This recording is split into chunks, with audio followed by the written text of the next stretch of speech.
Hi అండి. Welcome to our channel రూపా తెలుగు కథలు. Puri versus chapati part 3. Part 1, 2 ఎవరైనా మిస్ చేసి ఉంటే అవి కూడా చూసి ఇది చూడండి. పూరి, మధు బావ మరదళ్ళు. ఒకరంటే ఒకరికి అస్సలు పడదు. ఎప్పుడు కొట్టుకుంటూ, తిట్టుకుంటూ, ఏడిపించుకుంటూ ఉంటారు. ఇప్పుడు ఒకే కాలేజీలో ఇద్దరు ఇంజనీరింగ్‌నే చదువుతున్నారు. మధు థర్డ్ ఇయర్ అయితే పూరి ఫస్ట్ ఇయర్ జాయిన్ అవుతుంది. పూరికి ఫస్ట్ డే క్లాస్లో వసుమతి ఫ్రెండ్ అవుతుంది. అనుకోకుండా తన కజిన్ అంటే మధు కూడా అదే కాలేజ్ అని పూరి వసుతో చెప్పేస్తుంది. ఫస్ట్ డే కాబట్టి ఓన్లీ ఇంట్రడక్షన్ తీసుకుని ఫస్ట్ ఇయర్ స్టూడెంట్స్ అందరికీ విడిచిపెట్టేస్తారు లెక్చరర్స్. క్లాస్ అయిపోయాక వీళ్ళు కూడా బయటికి వస్తారు. క్యాంపస్లో ర్యాగింగ్ చేయటం అవదని కాలేజ్ బయట సీనియర్స్ అందరూ జూనియర్ల కోసం వెయిట్ చేస్తూ ఉంటారు. పూరి, వసు కూడా నడుస్తూ వస్తుంటారు. ఈలోపు ఒక అబ్బాయి ఇద్దరిని పిలుస్తాడు. వీళ్ళు మొహాలు చూసుకుని భయపడుతూనే వాళ్ళ దగ్గరికి వెళ్తారు.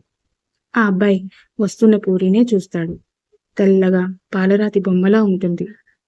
మణి, ఏముంది, ఇన్ని రోజులు గర్ల్ ఫ్రెండ్ లేక గడిపేశాను. ఈ అమ్మాయిని ఎలా అయినా సెట్ చేసుకుని మా గ్యాంగ్లో హీరో అయిపోవాలి అనుకుంటూ ఉంటాడు. మణి, ఏంటి జూనియర్సా అని అడిగితే పూరి, వసు ఎస్ సార్ అంటారు. మణి, మరి సీనియర్స్కి విష్ చేయకుండానే వెళ్ళిపోతున్నారు? పూరి, వసు, సారీ సార్ చూసుకోలేదు. మణి, హా, ఫస్ట్ టైం కాబట్టి వదిలేస్తున్నా. నెక్స్ట్ టైం నుండి మేం క్యాంపస్ బయట ఎక్కడ కనపడ్డా విష్ చేయాలి, అర్థమైందా అంటాడు. ఏదో లెక్చరర్ లాగా చూస్తే సెకండ్ ఇయర్ మళ్ళీ. అలాగే సార్ అంటాడు వాళ్ళు.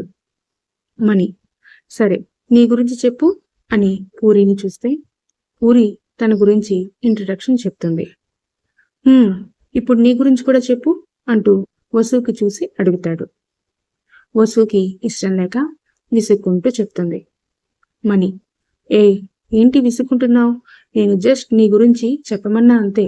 సీన్ చేస్తే ట్రీట్మెంట్ వేరేలా ఉంటుంది, చూసుకో అంటూ అప్పటి వరకు మామూలుగానే ఉన్నవాడు ఒక్కసారి గొంతులో సీరియస్నెస్ తెస్తాడు.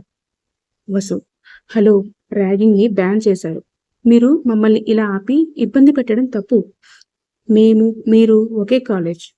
మీరు కొంచెం ముందు జాయిన్ అయ్యారు, మేము లేట్, అంతే. దానికే ఇలా చేయటం బాగోలేదు అంటూ ధైర్యంగా సమాధానం ఇస్తుంది. మణి, వింటున్నా కదా అని ఏంటి తెగ మాట్లాడుతున్నావు అని మీదకి వస్తుంటాడు. పూరికి చెమటలు పడతాయి. వసుని నోట్లోనే తిట్టుకుంటూ చూస్తూ ఉంటుంది. మణి అలా మీదకి వచ్చేసరికి వసు మనసులో కూడా భయం స్టార్ట్ అవుతుంది. అయినా అది చూపించకుండా, హలో, మీకు తెలియదేమో, పూరి కజిన్ కూడా ఇదే కాలేజ్, సూపర్ సీనియర్. నువ్వు జస్ట్ సెకండ్ ఇయర్, చూసుకో అంటుంది వేలు చూపిస్తూ. పూరి ఒక్కసారిగా షాక్ అయ్యి ఏం చెప్పాలో తెలియక కంగారుగా చూస్తూ ఉంటుంది. మణి, అవునా, అయితే ముందు నీ దగ్గరికే వస్తా, ఎవడు వస్తాడో చూస్తా అంటూ దొరికిందే సందు అని ఇంకా వసుని వదిలేసి పూరి మీదకే వస్తూ ఉంటాడు. అంతే, పూరికి వసుకి మాటలు రావు. పూరికి ఒక్కసారిగా ఒళ్ళంతా చల్లగా అయిపోయి ఏడవడానికి రెడీగా ఉన్న టైంలో వస్తాడు మన చపాతి. పూర్ణి ముందుకు వచ్చి కుడి చేత్తో మణిని ఆపి, మధు, ఏంటి మణి, ఏం అవుతోంది ఇక్కడ? మణి, అది సార్ జస్ట్ ఇంట్రడక్షన్ అంతే అంటూ టెన్షన్గా వెనక్కి జరుగుతాడు. మధు, నాకు అలా కనిపించట్లేదు కానీ వెళ్ళిక. మణి, ఓకే సార్. పూరికి తేలికగా అనిపించి చపాతీ అనబోయి మళ్ళీ ఏమంటాడో అని ఆగి థ్యాంక్ యూ అంటుంది. మధు, కాల్ మీ సార్ అని రోలెక్స్లా డైలాగ్ చెప్పి సీరియస్గా చూసి తనకు మాత్రమే అర్థమయ్యేలా త్వరగా రా అని కళ్ళతోటే చెప్పి వెళ్ళిపోతాడు. మణి వాళ్ళని కోపంగా చూస్తూ అక్కడి నుండి వెళ్ళిపోతాడు.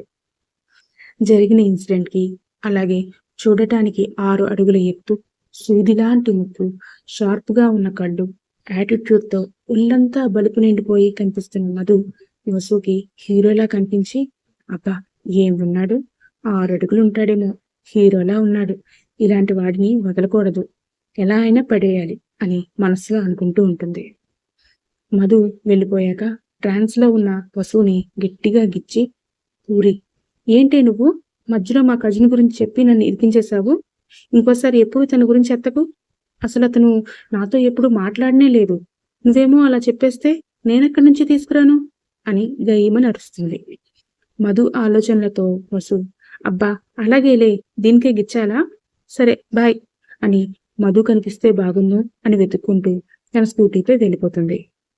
ఎవరికీ కనిపించకుండా కాస్త చాటుగా బైక్ ఆపి వెయిట్ చేస్తున్న మధు దగ్గరికి పూరి వచ్చి చేయి పట్టుకొని నవ్వుతూ, థ్యాంక్ యూ చపాతి, ఇంతకు చాలా భయం వేసింది తెలుసా, కరెక్ట్గా వచ్చావు, లేదంటే నాకు ఏడుపు వచ్చేసింది అంటూ చిన్నపిల్లల కళ్ళల్లో నీళ్లు దించేస్తూ చెప్తుంది. మధు, సర్లే చెయ్యి వదులు అని విదిలించి బైక్ స్టార్ట్ చేసి ఎక్కమంటాడు. పూరి ఫీల్ అవుతూ బైక్ ఎక్కగానే ఇద్దరు ఇంటికి వెళ్ళిపోతారు.